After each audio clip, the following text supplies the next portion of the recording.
So every copywriting campaign is going to have to start with who. Who are we trying to reach? So take out one of your index cards and write the word person. Who is this for? We're not trying to like a target audience, a target product or whatever. Just, I need you to have an image in your mind. Who is this for? If I was selling AirPods, I would begin to say it is for people who want to have headphones and can't stand all the cords on them. It's for people who want headphones and don't want them like all the way the heck in their ear. I still have the older AirPods because I personally cannot stand something in my ear. It's for people who love really great sound quality on their music, but they can't handle something on their head all the time. If I had to wear these at the gym when it's 100 degrees out, even in the air conditioning, I put these things on and I oh my gosh, I start to sweat so much. So when we say the who, a lot of times you're looking for male, female, age, whatever. No, I need you to start first on who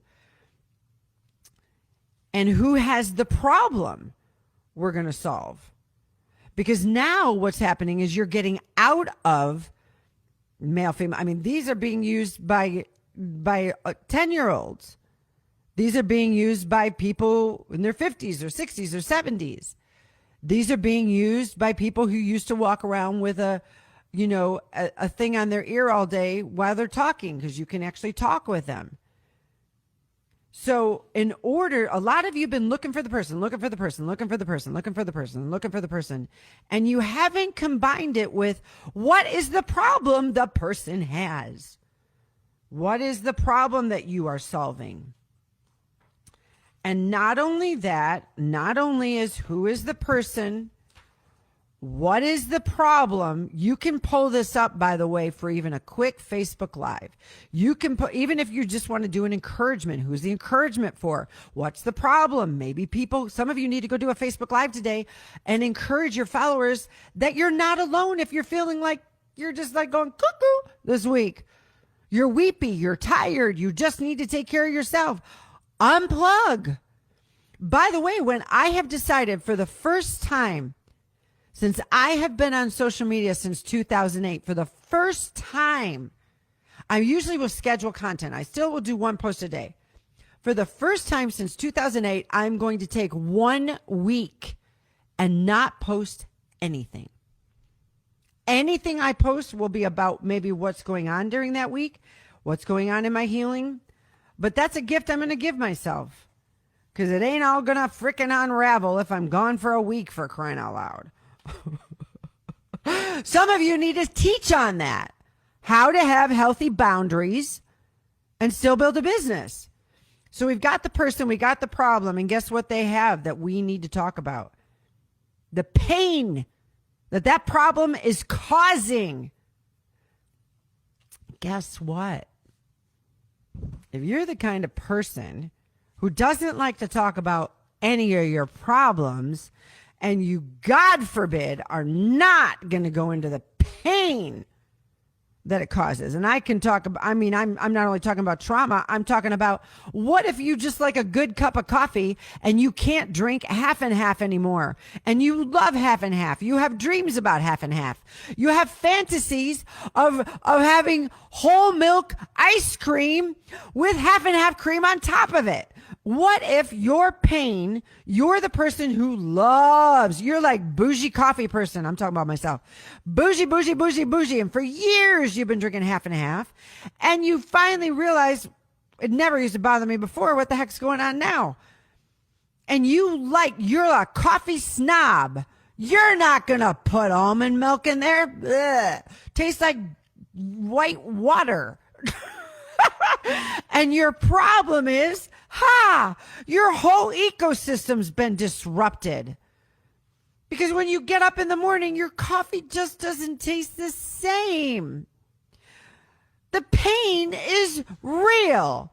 You're trying to have your normal ritual in the morning of a good cup of coffee with MCTs and half, and you are that person and you have a problem and the pain is real. Because you like your Breve. And somebody says, just try this coconut milk. You're like, that's offensive to my pain. And then you get introduced to oat creamer. Hazelnut oat creamer. Doesn't upset your stomach. It's not high in sugar. It's not going to disrupt your gut. Now you are the person whose problem is being solved and your pain is being eliminated. That's how you would sell oat creamer. Not, it's only got this many carbs and it tastes this good and it's really good for your gut and it tastes good going down and this many people like it and this many people say this and this many people say that. You're not talking about me. I am the coffee snob who has a freaking problem. I can't drink my half and half. And my pain is real. Y'all are going too deep on the problem and the pain. You get what I'm saying? Seriously, let's say you are a person who loves to write. You love to write on paper. I'm using myself in all of these things. And you realize there are some pro-green people who are like, don't use so much paper, you're killing all the trees. You've tried many times to detox yourself from paper, but you've got to be able to write it out. And just any little Bic pen is not going to work. You like feeling a really great pen with a little bit of texture on it. And don't hand me, this feels weird. I can handle it for a little while, but it's too shiny. It's not matte. You like matte. And there's pain because like sometimes you can't even write as fast because the sensory perception that you were blessed with your hands, and you're a feeler and a seer and a hearer. And when you try to write, you're like, oh my gosh, these dang pencils, these damn pens, stop giving me them for gifts. They don't feel right. And the problem is real. People tell you to type it in your computer. They tell you to write it on your phone. You end up with this many. This is true. Pens, because you're always looking for that right one that when it touches your hand, you're like, I'm home. You think I'm kidding, but it's real. And it's painful. And then you meet this pen. And it's not a Mont Blanc. It's not costing you $1,000. And you can sit down and write again. And your creativity's flowing because your hands aren't going, what is this rubber thing on here? This is too shiny. This is just weird. Why is it shaped fatter down here? This is pretty good, but it's really thin.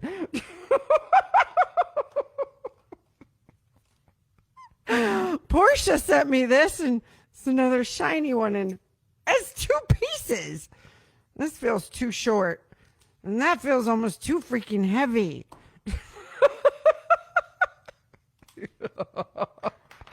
You think every time there's a problem and a pain, it's got to be legitimate. It is legitimate. It's my pain. the person who goes to the gym and they like to work out and they have a big booty and a teeny waist, and every time they bend down, the damn leggings are falling down, and it gets embarrassing to do this all the time. Pulling your leggings up, and they promised you you're serious about your workout. You're willing to spend a lot of money, and they promised you these don't ever ride up. These won't fall down. I promise after 2 washes, they won't feel like they're a size bigger. The elastic's not going to wear out 20 days later. Freaking problem. I do not need to be on the leg press worrying about my butt cheeks falling out. I do not need to be on my bench press when I sit down, getting back up. Oh God, half my belly's showing. I have pain.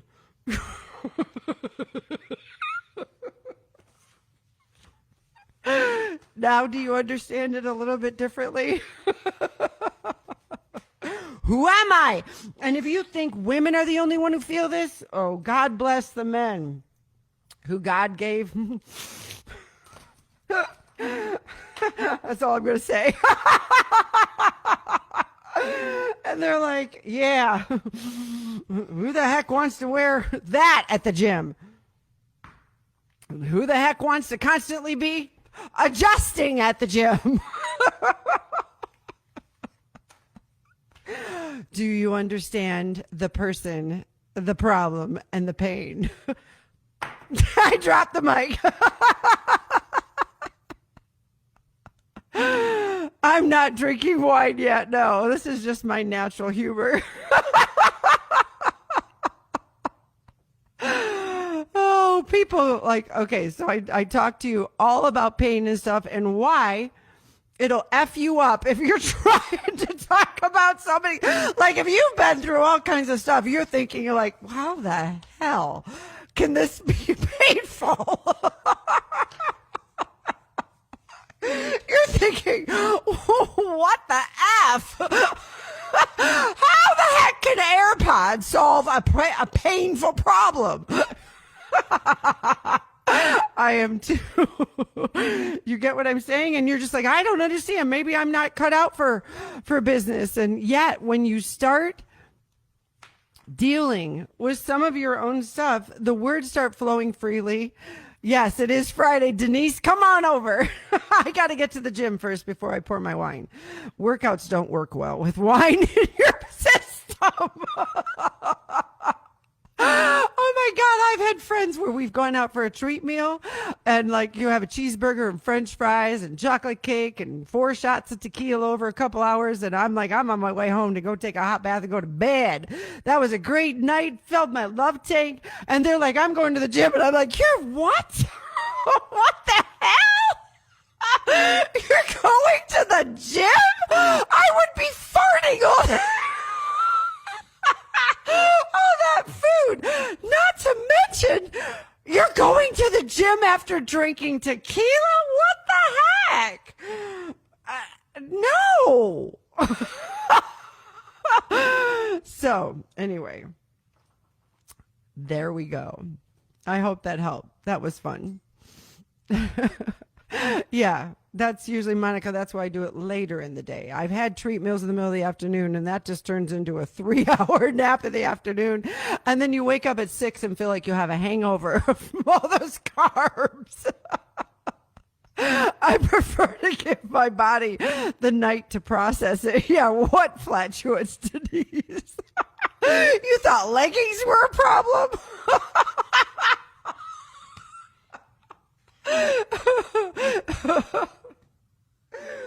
Oh God. Oh, since I'm just being totally vulnerable. Yeah. The man I'm dating always teases me because I'm like, I've got to do my ritual. He's like, you ready to go to the gym? I'm like, I got to do my ritual. And he's like, you want to know what my ritual is? I have to eat something, I have to have some coffee, and I have to have a good poop. And then I can go to the gym. He's like, finish your coffee and go poop.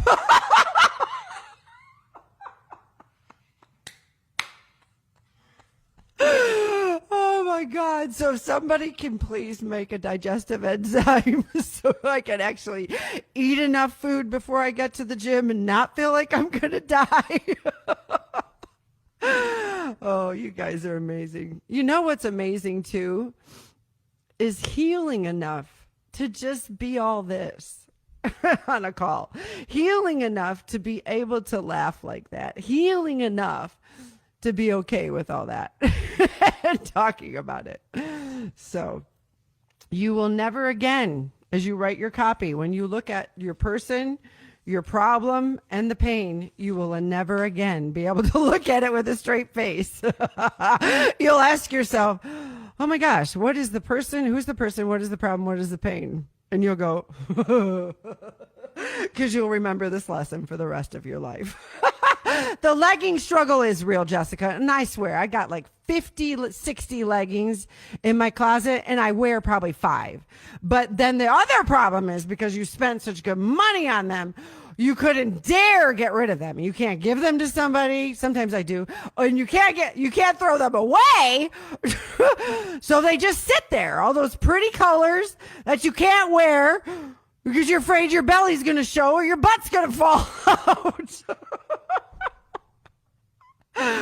Oh, the pain is real. I should start my own legging company. I even bought a bunch of stuff from Fabletics, and I'm like, why is everybody so happy with these? Am I the only person who has a butt big enough that these are not fitting right? So, on that note, I look forward to talking to you guys next week, and we will continue our journey on copywriting. Have a great weekend. Bye-bye.